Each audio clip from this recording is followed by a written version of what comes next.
Morning guys, so check out na namin dito sa Beijing and papunta na kami ng friend ko na si Ayu sa Shanghai. So ito lang yung problema dito sa Beijing, walang mga escalator yung pababa, unlike sa Shanghai may mga escalator yung pababa ng subway station nila, kaya dito medyo challenging.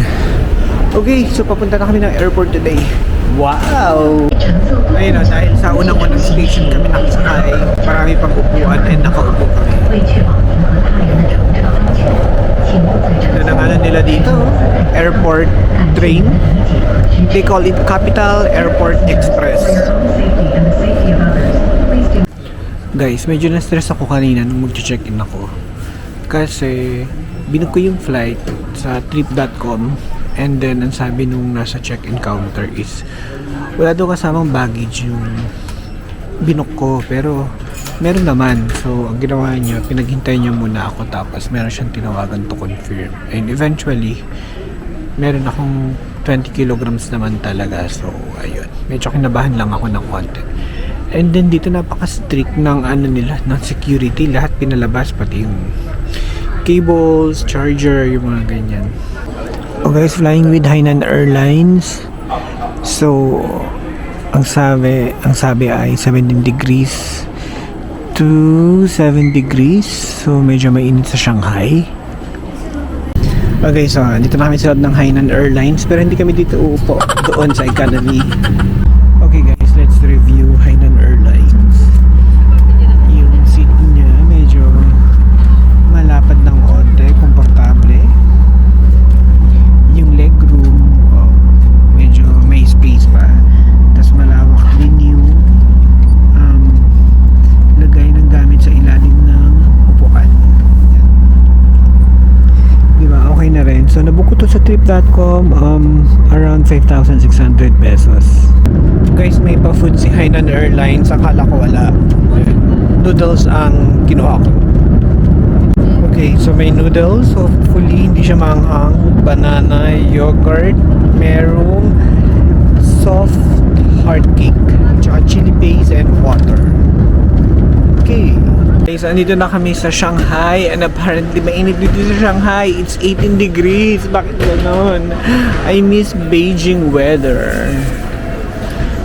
So siguro ipapak ko na yung mga puffer jacket ko para na yung mga winter OOTDs kung ganito kainit sa Shanghai. Tsa! Nakasakay na kami ng train, and yung train dito sa Shanghai mas bago kumpara sa Beijing. Right, Ayu? Kasi feeling ko yung sa Beijing matagal na nilang ginawa yun. Tsaka, diba, matagal na rin naman yung Beijing. So ngayon, hindi kami bumili ng ticket from Alipay. Meron kasing transport doon. QR code mag-generate siya. Yun na rin pwede mong i-scan kapag papasok ka ng train station. Hi guys! So, first order of business namin ni Ayu. Let's go, Ayu! Ngayong gabi ay pupunta kami ng Nanjing. Habang nakikita namin tong Ferris wheel, hindi ko alam kung anong Ferris wheel yan. Hindi ko na siya inalam dahil napapagod na ako. Tsa! Ngayon pupunta kami ng Nanjing Road. Parang magandang lakaran. Magte-train na lang kami kasi hindi kaya ng friend ko ang maglakad ng malayo. Mabilis siyang mapagod. Oh guys, malapit sa accommodation namin, Joy City Mall. At least merong malapit sa amin. Kaso ang hinahanap namin ay 7-Eleven para kung sakaling meron kaming kailangan sa this oras ng gabi, meron kaming mabibilhan. Okay, so dito sa Shanghai, mas bago yung mga ticket vending machine nila. Guys, parang halos lahat ng tao dito sa Shanghai nagmamadali, ang bilis maglakad. Unlike sa Beijing na parang chill-chill lang yung mga tao. Ito pala ay interchange ng Line 8, Line 1 at saka Line 2. Hello, Nanjing here, right? This is Nanjing Road. It's the same as Wangfujing, but this is better.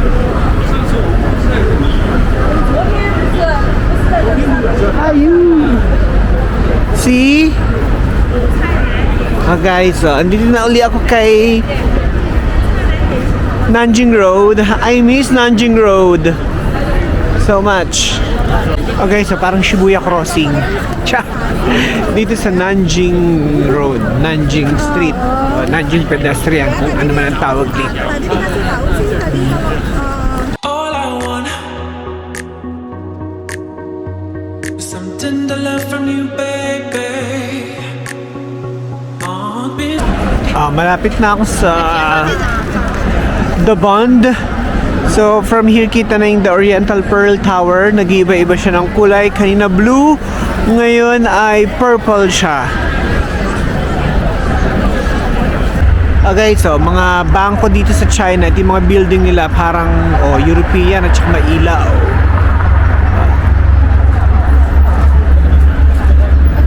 Oh guys, andito na uli ako sa The Bund after 1 year. So napakaraming tao.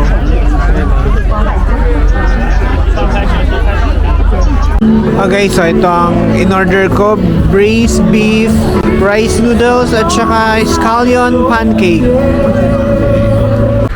Guys, pauwi na kami kasi pumunta kami ng Zhujiajiao tomorrow. Yung kinain ko pala kanina ay nasa 48 pesos pero parang hindi naman ako satisfied. Naghanap kami ng malapit na convenience store dito para at least makabili kami ng tinapay. Good morning guys! What's the day today? December 30. And we are going to Zhujiajiao. It's a Shanghai ancient town. So doon kami pupunta. Medyo malayo-layo siya, 2 oras from here.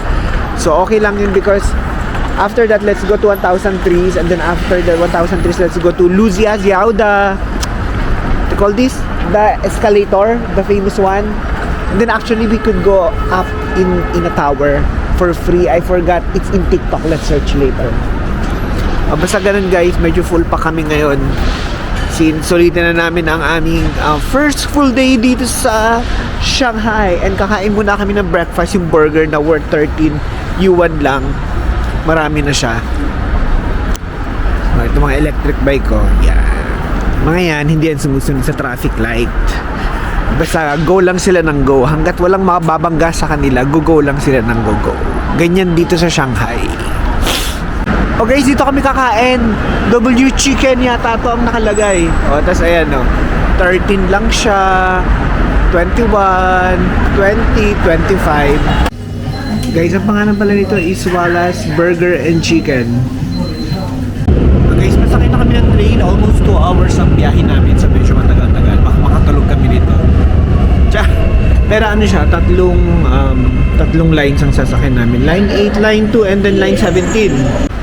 Guys, nandito na kami sa Zhujiajiao Station. So after 2 hours, nakarating na rin kami. And lalakarin na lang namin yung papuntang ancient town ng Zhujiajiao doon. So around mga 20 minutes yata yun. Okay, let's go Ayu. Guys, so ito yung dadaanan namin papunta ng ancient town. Tapos may pa-fountain sa una, dito sa unahan. So merong tinitinda doon tickets, boat going dun sa ancient town bridge mismo. Kaso waiting time is 30 minutes. So hindi kami makapag-intay. Ang walking time is just around 20 minutes, right? So andun na kami in 20 minutes. And it's cold. So I think it's okay just to walk by. Diba? Welcome to Zhujiajiao. Sigagao. Ayan. Yung mga puno dito, may mga kulay red pa, yellow, green. Yung iba green pa rin. Guys, from train station 1.3 kilometers pa yung lalakarin para makapunta sa Zhujiajiao Ancient Town. So andito na kami sa may river. Ito ay mga modern houses. So hindi ito yung ancient town, definitely. So mga siguro andun pa. Meron ako nakikitang lumang bridge doon na parang luma. Baka doon yung ancient town. Okay, lamig. Okay, so dito na kami sa Zhujiajiao Ancient Town. So pumunta na lang kami dun sa tourist center.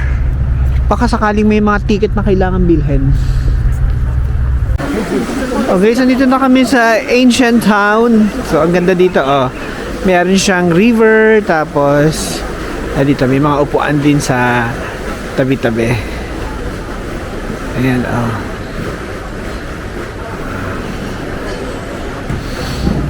Ito guys, ito yung mga bangka na pwedeng sakyan pabalik dun sa may metro station. It's around 40 yuan din. So 40 yuan yung papunta dito, 40 yuan yung pabalik. Pero naglakad na lang kami papunta since 20 minutes lang din naman at saka 30 minutes yung hintay namin doon bago makasakay. So yun, maglalakad-lakad kami dito and to take na maraming videos and photos.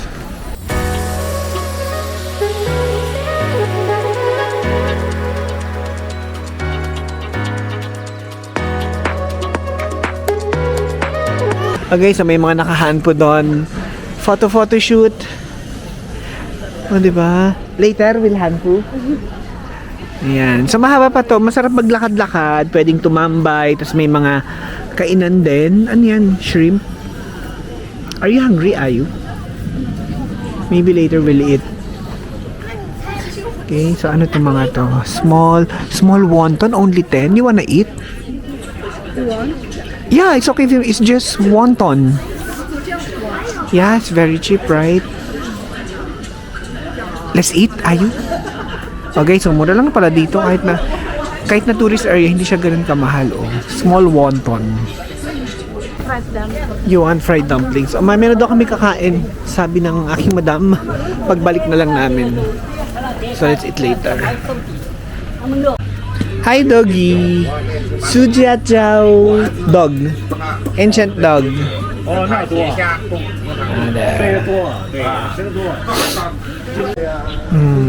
Eto, may bridge.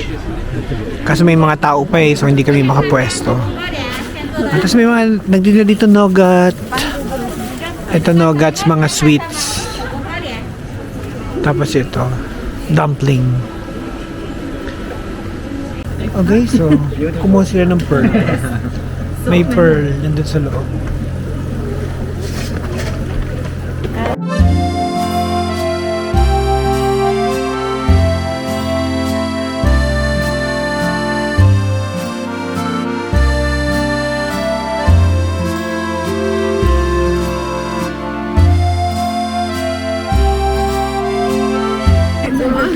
Dito may maliit na alley. Tapos may mga shops. Ayan, oh. Dito sa alley guys, may mga pa free taste din. So, tea, yung nuggets, yung dried fruits. Tapos, coin? Okay. Sugar. Sweet. Okay. Sigarilyo daw. Hindi naman tayo nag-iossi. Aakit kami ng bridge para tatawid kami dun sa kabila.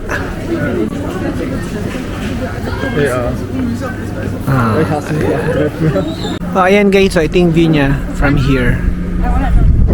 At tapos may mga kainan din dito.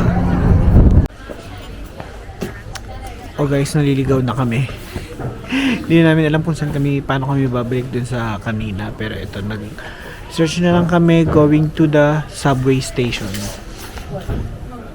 Oh guys, na-figure out din namin kung paano ang way palabas ng Zhujiajiao Ancient Town. Ngayon, papunta na kami ng Yuyuan Garden. So guys, papunta na kami ng Yuyuan Garden.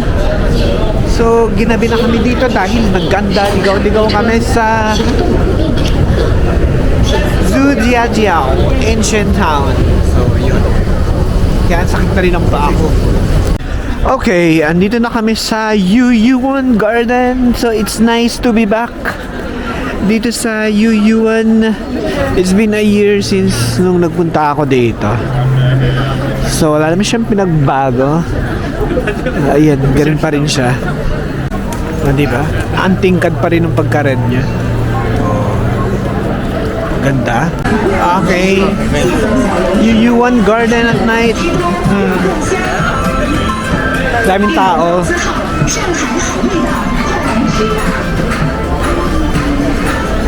So walking tour lang tayo. Total, ito ay free, walang bayad, walang entrance. So go lang tayo dito. Oh, 'di ba? May pa-surprise. Ano tong nakatago? Ano tong mayroong harang-harang? Tsaka ito, the golden ewan kung ano to. Golden Temple. Okay, so may pa-show dito sa Yuyuan Garden, no? Show of lights.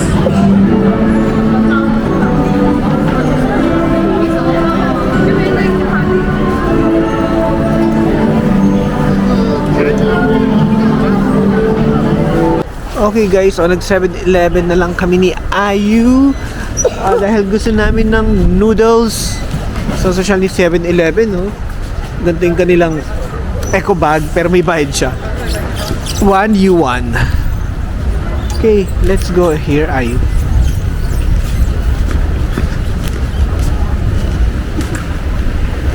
And then walk na lang kami papunta ng aming accommodation habang ito ang aming dadaanan. Yung dating pinag-istayan ko dito sa Shanghai, medyo malapit lang siya sa Yuyuan. Ngayon ito, malapit lang to sa People's Park naman.